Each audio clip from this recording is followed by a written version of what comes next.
নাভিদ নওরোজ শাহ অনেকগুলো জায়গায় তার শঙ্কার কথা বলেছেন এবং বাংলাদেশকে তিনি ধারণ করেন এমন জায়গা থেকেই বলেছেন, জুলাইকে ধারণ করেন এমন জায়গা থেকে, যে পুলিশের বর্তমান আচরণের কথা উনি বলেছেন এবং সরকারের চাঁদাবাজির জায়গা মানে দলীয় জায়গা থেকে চাঁদাবাজির কথা বলেছেন। আরেকটি বিষয় আমি উল্লেখ করি, সেটি হলো জামাতে ইসলামীর আমির ডাক্তার শফিকুর রহমান তিনি বলেছেন যে বাংলাদেশ ব্যাংকের ঘটনা সরকার সমর্থিত মব কালচারের সূচনা বলে মনে হচ্ছে।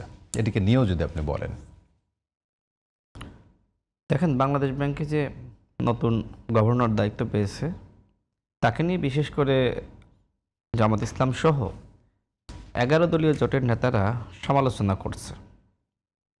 স্বাভাবিকভাবে তাদের পছন্দের লোককে যখন দায়িত্ব থেকে রদবদল করা হবে সমালোচনা করবেই। আন্তর্জাতিক অপরাধ ট্রাইব্যুনালের যিনি চিফ প্রসিকিউটর ছিলেন তিনি এবি পার্টির নেতা ছিলেন এবং এবি পার্টি 11 দলীয় জোটের অন্তর্ভুক্ত। ঢাকা বিশ্ববিদ্যালয়ের ভিসি তাকে নাহিদ ইসলামরা নিয়োগ দিয়েছিলেন সাবেক শিবির নেতাদের পরামর্শে।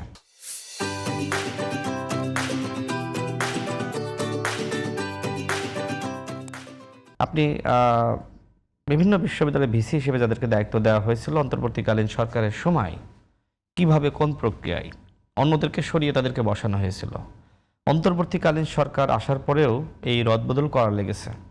তাহলে একটি নির্বাচিত সরকার আসার পরে আপনি কি মনে করেন যে প্রশাসনকে যেভাবে জামাতিকরণ করা হয়েছিল সেই জামাতিকরণ প্রশাসন দিয়ে বিএনপি সরকার চালাবে? এটা সম্ভব? জামাত কিভাবে বিএনপির সমালোচনায় তারা মগ্ন রয়েছে, তার মানে যদি এই জামাতের পরামর্শে নিয়োগপ্রাপ্তরা তারা যদি প্রশাসনে থাকে নিশ্চয়ই তারা বিএনপি সরকারকে সহযোগিতা করবে না। সুতরাং এই ধরনের রদবদলের ঘটনা ঘটবে। জামাতের পরামর্শে নিয়োগপ্রাপ্ত মানে ওই সময় বিএনপি পরামর্শে কাজ হয়নি নাকি রাশেদ খান? সাধারণ করে জি আমি সেটাই বলি, সরকার গঠনটা আসলে কারা করেছিল? আপনি নিশ্চয়ই তাকে প্রশ্ন করেছিলেন যে সরকার গঠনটা কারা করেছে, সেটা ডক্টর মোহাম্মদ ইউনূস নিজেই বলেছেন এবং কাদের বিষয়ে তিনি বারবার তার আশীর্বাদ ব্যক্ত করেছেন সেটি আপনি জানেন। এখন যদি মনে করেন যে নির্বাচনে আপনি জিততে পারেননি, আমি নিজেও তো নির্বাচনে হেরে গিয়েছি তাই না, তো এই ক্ষেত্রে ব্যক্তির বিষয় না, আপনি দলের বিষয়ে যদি আসেন, মনে করেন আপনি ক্ষমতায় আসতে পারেননি, এখন আপনি তো নানান ধরনের অভিযোগ অনুযোগ সামনে আনবেনই। এটা বাংলাদেশের চিরাচরিত নিয়ম এবং এই নিয়মের বাইরে আসলে আমরা কেউই যেতে পারি নাই। যে কারণে আমি আগে বলছিলাম যে শুধুমাত্র ভালো সরকারি দল নয়, যারা অপোজিশনে আছে তাদের আচরণের মধ্যেও পরিবর্তন আসতে হবে। তো বাংলাদেশ ব্যাংকের গভর্নর হিসেবে যিনি দায়িত্ব পেয়েছেন আমি দেখলাম অনেক ধরনের ভুয়া ফটোকার্ড যেটি আসলে আগের গভর্নর করে গেছেন, বিভিন্ন ব্যাংকের ঋণ মৌকুব করে গেছেন, সেটা এখন এই গভর্নরের নামে চালিয়ে দেওয়া হচ্ছে। তিনি দায়িত্ব নিয়ে এই কাজ করেছেন। তিনি আজকে দায়িত্ব নিয়ে আজকে নাকি আপনার কোন একটা ব্যাংকে তিনি 1000 কোটি টাকা ঋণ মৌকুব করেছেন, নাকি তিনি সেই ব্যাংকের টাকা দিয়েছেন, নতুন তফসিলের কথা বলা হয়েছে। এইটা তো আজকের না, এইটা আগের গভর্নর তিনি করে গেছেন। তো এইভাবে নানান ধরনের বিভ্রান্তি ছড়ানো হচ্ছে। তো যাই হোক, আমি তার কতগুলো কথা আমি নোট করেছি, একটু উত্তর দিই। তিনি বললেন যে ভিকটিম স্টেটমেন্ট, তার স্টেটমেন্ট আমাদেরকে সত্য ধরে নিতে হবে। এখন আপনি বিচার হওয়ার আগেই যদি আপনি রায় দিয়ে দেন সেটা কি হবে বলেন? গ্রামগঞ্জে আমরা দেখেছি যে 2 গ্রুপের মধ্যে সংঘর্ষ, 2 পরিবারের মধ্যে সংঘর্ষ, একজন নারী তার ব্লাউজ ছিঁড়ে এরপরে থানায় গিয়ে মামলা করেছেন, আমি নিজে দেখেছি এই ধরনের ঘটনা ঘটেছে। সুতরাং সবসময় ভিকটিম স্টেটমেন্ট শুনে আসলে রায় দেওয়া ঠিক না, অপেক্ষা করা উচিত। আপনি তো অপেক্ষা করেন নাই, ভিকটিমের বক্তব্য আপনি শুনলেন, শোনার সাথে সাথে আপনি মিছিল শুরু করলেন। আপনি এটা যাচাই বাছাই করতে পারতেন, দাবি করতে পারতেন যে একটা তদন্ত কমিটি গঠন করেন, দাবি কি আপনি করেছেন? করেন নাই। আপনি সেই ভিকটিমের রায়কেই সঠিক মনে করে আপনি আন্দোলন শুরু করে দিয়েছেন তার শপথ নেওয়ার আগে। এরপরে তিনি বললেন যে ইলেকশন ইঞ্জিনিয়ারিং হয়েছে। তো আমরাও তো শুনছি ইঞ্জিনিয়ারিং হয়েছে কোথায় জানেন? জামাতের আমিরের আসনে, নাহিদ ইসলামের আসনে। তাদেরকে যদি জয়ী না দেখানো হতো তারা নির্বাচন মানত না। আপনার সরকার যদি এ ধরনের ইঞ্জিনিয়ারিং করে থাকে আপনি সরকারের কাছে প্রশ্ন তোলেন। আপনি তো এইগুলো প্রশ্ন তুলতেছেন না, আমরা তো শুনতেছি বিভিন্ন মানুষের কাছে। ওইখানকার যারা প্রার্থী তারাও তো অভিযোগ তুলতেছে। কিন্তু আপনি যেগুলো বললেন মানে নাহিদ ইসলামের আসনে বা অন্য আরেকটা আমি বললাম বলতে ওইখানকার যারা প্রার্থী তারা এই ধরনের অভিযোগ তুলতেছে, মানে সে বিষয়েও কি তদন্ত হওয়া উচিত বলে? তদন্ত তো যদি মনে করেন যে হওয়া দরকার করেন তদন্ত। আপনি শুধুমাত্র যেখানে অভিযোগ দিচ্ছেন সেই তদন্ত হবে, আর আমি যে অভিযোগ দিচ্ছি সেই তদন্ত কেন হবে? সেটাই তো হওয়া উচিত, সেটাই তো হওয়া উচিত। এই অভিযোগ অনুযোগ তো থাকবেই, তবে এটি তো মানতে হবে যে ইতিহাসের অন্যান্য নির্বাচনের তুলনায় এই নির্বাচনটা মোটামুটি ভালো হয়েছে। এটা তো 11 দলীয় জোট, তারা তো স্বীকার করবে। তারা যদি এই নির্বাচন না মানে তারা তো শপথ নিত না, মেনেছে বলে তো শপথ নিয়েছে। আর শপথ নেওয়ার পরে আপনি বলছেন যে সংসদে যদি কথা বলার পরিবেশ না থাকে তাহলে আমরা রাজপথে আন্দোলন করবো। ওকে, ঠিক আছে, সংসদে যান। যদি পরিবেশ না থাকে অবশ্যই আপনি সংবিধান সংস্কার পরিষদের যে শপথ ওইটা নিয়ে দেখেন, সংবিধান তার মানে সংস্কার জুলাই পরিষদের শপথ বাস্তবায়নের যে আপনি আমাকে বলেন, আপনি একজন সচেতন নাগরিক হিসেবে আপনি কোনো একটা স্টেটমেন্ট দেখাতে পারবেন যে বিএনপি সংবিধান সংস্কার পরিষদ মেনে নিয়েছিল? ঐক্যমত কমিশনের বৈঠকে তো আমি গিয়েছি, 9 মাস বৈঠক হয়েছে। সেখানে বিএনপি 100% যদি আপনি এটাকে ভাগ করেন যে সংস্কার প্রস্তাবনা, সেখানে 80% সংস্কার প্রস্তাবনায় তারা ঐক্যমতে এসেছে, আর 20% তাদের নোট অফ ডিসেন্ট ছিল। জামাতেরও কিছু কিছু ছিল, এনসিপিরও ছিল। এবং বিষয়টা হলো তারা বলতে চাচ্ছে যে সরকার যে প্রস্তাবনা দিয়েছে বিএনপিকে সব মানতে হবে। তাহলে বিএনপি যদি সব মানবে, 9 মাস আপনি আলোচনা কেন করলেন? কি প্রয়োজন ছিল? আপনি তো শুরুতেই বলতে পারতেন যে এই যে আমার প্রস্তাবনা, এটা সবাইকে মানতে হবে, কোনো আলোচনা চলবে না। এটা না বলে আপনি 9 মাস আলোচনা করলেন, আপনি গণতান্ত্রিক চর্চা করলেন, এরপরে আপনি বলছেন যে এটা তো অবশ্যই মানতে হবে। এখন অন্তর্বর্তীকালীন সরকারে যারা নিয়োগ পেয়েছিল তারা কি নিরপেক্ষ? তারা তো এনসিপির দ্বারা নিয়োগপ্রাপ্ত ছিল জামাতের পরামর্শে।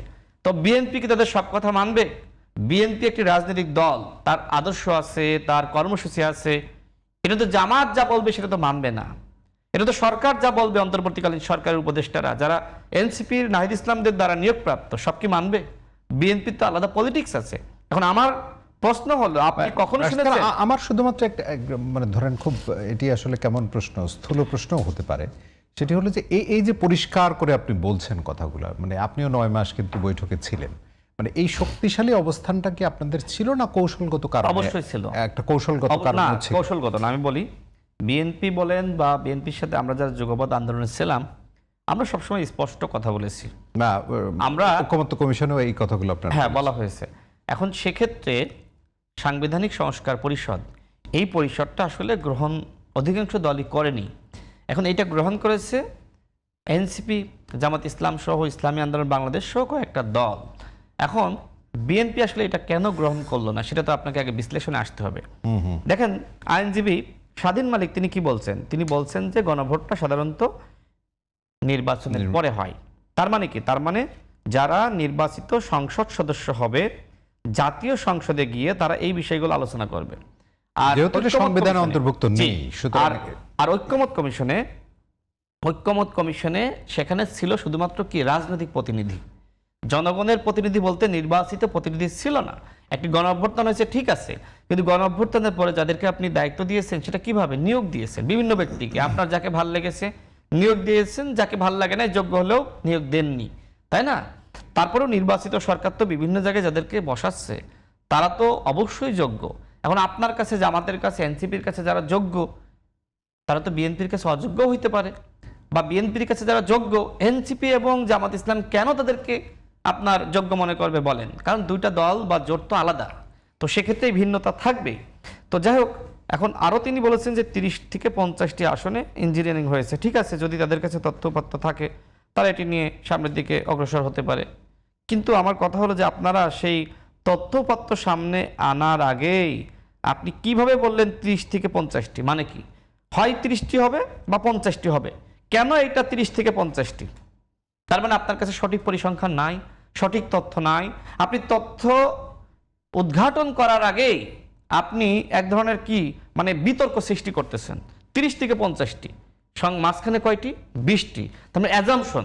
তো পলিটিক্সে আসলে যারা বিরোধী দলের রাজনীতি করে তাদের এই ধরনের অ্যাজাম্পশন থাকে, এটা খুব স্বাভাবিক, এটা আমরা মেনে নিচ্ছি। তিনি আরও বললেন যে সরকারের অধীনে নির্বাচন হয়েছে সেই সরকারকে দেখেন তিনি দোষ দিচ্ছেন না। তিনি বলছেন না ডক্টর মোহাম্মদ ইউনূস নির্বাচনে কারচুপি করেছে, ডক্টর মোহাম্মদ ইউনূস নির্বাচনে ইলেকশন ইঞ্জিনিয়ারিং করেছে। এই কথা তাদের মুখ থেকে শুনেছেন। তার মানে ডক্টর মোহাম্মদ ইউনূসের উপর আপনার আস্থা রয়েছে, আস্থা আপনার কার উপর নাই। তো আপনি বলেন যে অমুক অমুক ব্যক্তি ইলেকশন ইঞ্জিনিয়ারিং করেছে। যদি ইলেকশন ইঞ্জিনিয়ারিং হয়ে থাকে তাহলে সব থেকে বড় কালপিটকে ডক্টর মোহাম্মদ ইউনূস, তার নামটা আপনি কেন মুখে নিচ্ছেন না? এরপরে আসেন, তিনি বলছেন যে আমাদের এই পয়েন্টটা আমি একটু নাভিদ আমি শেষ করে দিই পয়েন্টগুলো, খুব গুরুত্বপূর্ণ একটা আলোচনা আমি শেষ করে দেওয়ার পরে মানে সে বললে ভালো হতো, আমার 2 মিনিট লাগবে। জি। এরপরে তিনি বলছেন যে আমাদের প্রভাব কম ছিল। আপনারা যারা সরকার গঠন করলেন, নিজস্ব ব্যক্তিদেরকে সচিব বানালেন, প্রত্যেকটা মিনিস্ট্রিতে আপনারা ছাত্র প্রতিনিধি হিসেবে ছাত্র উপদেষ্টা নিয়োগ দিলেন, সরকারে আপনাদের 3 জন ছাত্র উপদেষ্টা ছিল, আপনাদের দ্বারা নিয়োগপ্রাপ্ত ডক্টর মোহাম্মদ ইউনূস সহ অধিকাংশ উপদেষ্টারা ছিল, সেখানে যদি সরকারে আপনাদের প্রভাব না থাকে সেটি অত্যন্ত দুঃখজনক। দুঃখজনক।